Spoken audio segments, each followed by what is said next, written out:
Livro Fonte Viva, Espírito Emmanuel, Psicografia, Francisco Cândido Xavier, capítulo 19, Apacenta, epígrafe, Apacenta as minhas ovelhas. Está no Evangelho de João, capítulo 21, versículo 17. Significativo é o apelo do Divino Pastor ao coração amoroso de Simão Pedro para que continuasse o apostolado, observando na humanidade o seu imenso rebanho. Jesus não recomenda medidas drásticas em favor da disciplina compulsória, nem gritos, nem xingamentos, nem cadeia, nem forca, nem chicote, nem vara, nem castigo, nem imposição, nem abandono aos infelizes, nem flagelação aos transviados, nem lamentação, nem desespero. Pedro, apacenta as minhas ovelhas. Isso equivale a dizer, irmão, sustenta os companheiros mais necessitados que tu mesmo. Não te desanimes perante a rebeldia, nem condenes o erro, do qual a lição benéfica surgirá depois. Ajuda o próximo, ao invés de vergastá-lo. Educa sempre. Revela-te por trabalhador fiel. Sê exigente para contigo mesmo e ampara os corações enfermiços e frágeis que te acompanham os passos. Se plantares o bem, o tempo se incumbirá da germinação, do desenvolvimento, da florescência e da frutificação no instante oportuno. Não analises destruindo. O inexperiente de hoje pode ser o mentor de amanhã. Alimenta a boa parte do teu irmão e segue para adiante. A vida converterá o mal em detritos e o Senhor fará o resto. Então já ouvimos o capítulo de Fonte Viva. Vamos aos comentários. E nós já ouvimos muitas vezes esta frase da epígrafe. Essa frase que é um convite, que é um apelo. Mas como nós sabemos pouco da razão de Jesus falar assim para Pedro. Bem, ao menos nós sabemos que foi a Pedro, mas nem sempre nós percebemos que essa passagem está apenas no Evangelho de João. Quem sabe lembramos que foi a Pedro que Jesus convidava para apacentar as ovelhas, porque logo nos primeiros séculos da cristandade, a cristandade primitiva, logo nos primeiros séculos, a instituição Igreja Católica considera que Jesus nomeou Pedro como primeiro papa da igreja. Papa significando pai. O humilde e até rude pescador, irritado até no princípio, quando ouvia Jesus. E os homens, logo depois, transformaram o Papa como um príncipe que vivia na riqueza e que sabemos servia mais aos interesses das monarquias dominantes na época do que propriamente servisse ao que Jesus ensinou. Vamos começar pela etimologia? O que significa apacentar? Encontramos essas informações. Apacentar, conduzir ao pasto, conduzir a um rebanho, vigiar no pasto. Daí pastorear as ovelhas. Este pastorear pode ter um sentido figurado de doutrinar. Quando eu ouvia essa palavra, associava a paz. E dentro de muitas definições consultadas, encontrei uma que dizia que no grego a palavra pastor significava conduzir à paz, ou também conduzir ao pasto, como a gente falou. Bem, na tradução do Haroldo Dutra Dias, no Novo Testamento, e que nós comumente consultamos, além das traduções católicas, ele traduz esse apacentar como alimentar, nutrir, sustentar. Parece uma linguagem menos figurada, não é, do que conduzir ao pasto.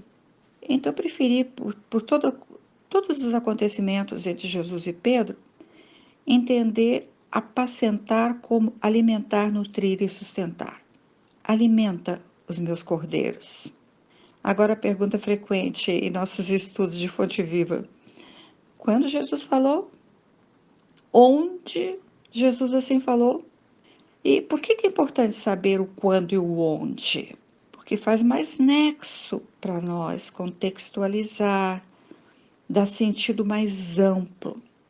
E neste capítulo 21, a partir do versículo 1, ao invés de ler, eu vou usar um pouco as nossas palavras para descrever esses versículos. Mar de Tiberíades. Pescadores tristes, muito tristes, com a ausência do Mestre. Depois da crucificação, ele, Jesus, já viera outras vezes. Apareceu na ressurreição em Jerusalém, para Madalena, depois aos discípulos assustados, acompanhou alguns discípulos na estrada de Emaús. E nos versículos seguintes, o Simão Pedro, na praia, diz que vai pescar. Nós também vamos contigo. Quem vai com Pedro? Tomé, Natanael, João, que é o que conta essa passagem, Tiago, e diz que ao todo foram 7 discípulos. Fracasso na pescaria. Voltam. Vê um homem na praia, um homem ao longe, que pergunta: Filhos, tendes algum peixe para comer? Não. Lançai a rede à direita do barco e achareis. Então João diz a Pedro: É o Senhor.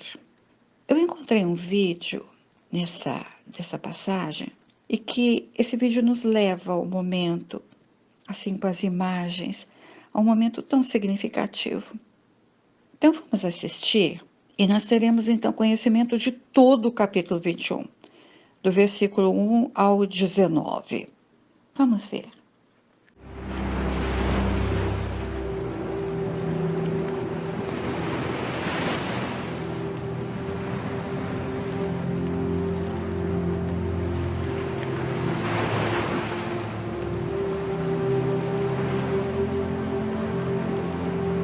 Vou pescar. Também nós vamos contigo.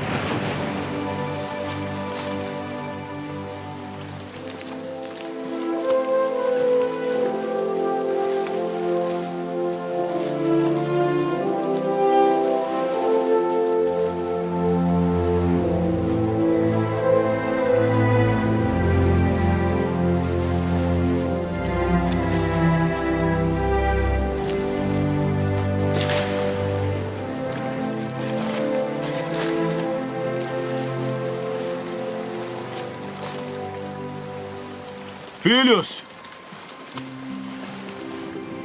Tendes alguma coisa de comer?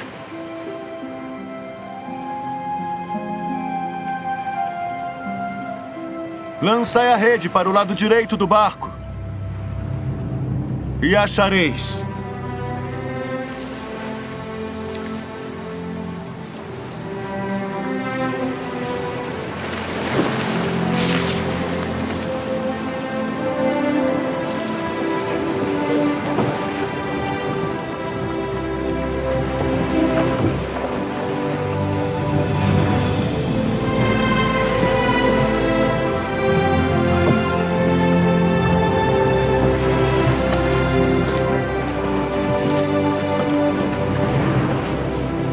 Senhor.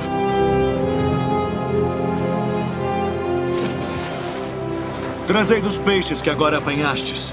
Vinde, jantai.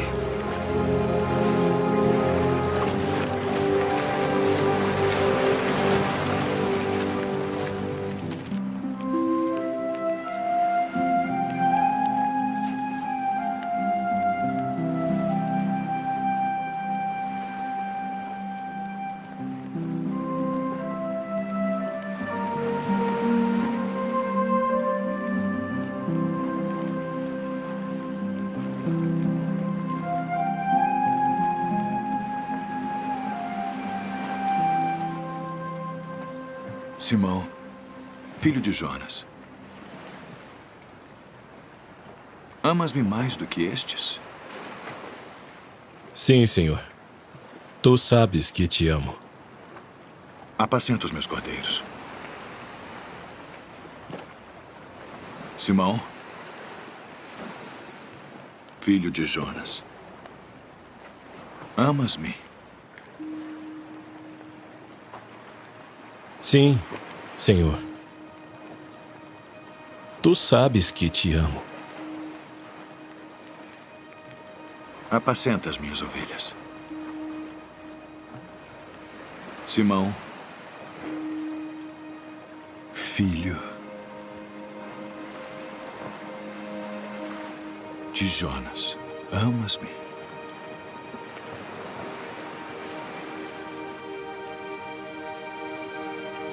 Senhor, tu sabes todas as coisas. Tu sabes que te amo.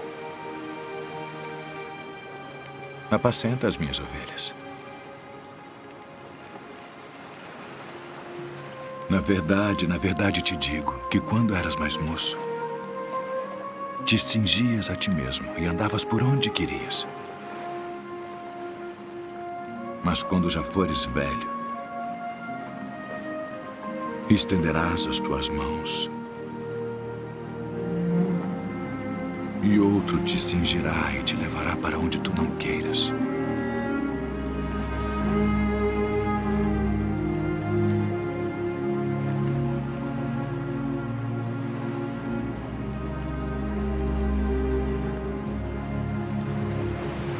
Segue-me.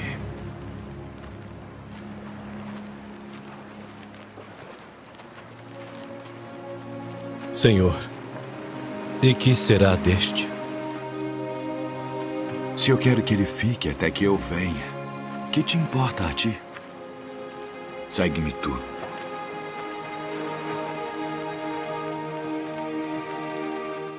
Então, como vimos, assim que comeram, Jesus diz a Simão Pedro: Tu me amas mais do que a estes?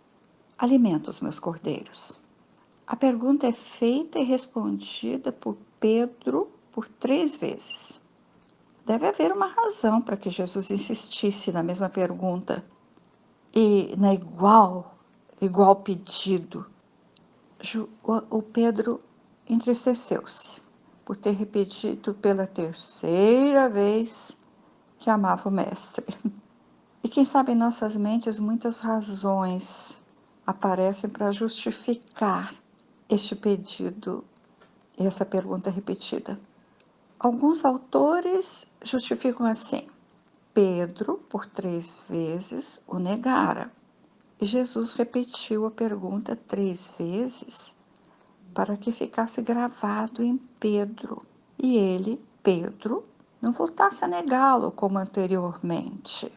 Como se dissesse: você me negou 3 vezes, por isso terá que afirmar 3 vezes. Assim, Jesus dá a Pedro a direção do rebanho. Eram os espíritos encarnados, com a tarefa de apacentar as ovelhas, velar pelo rebanho.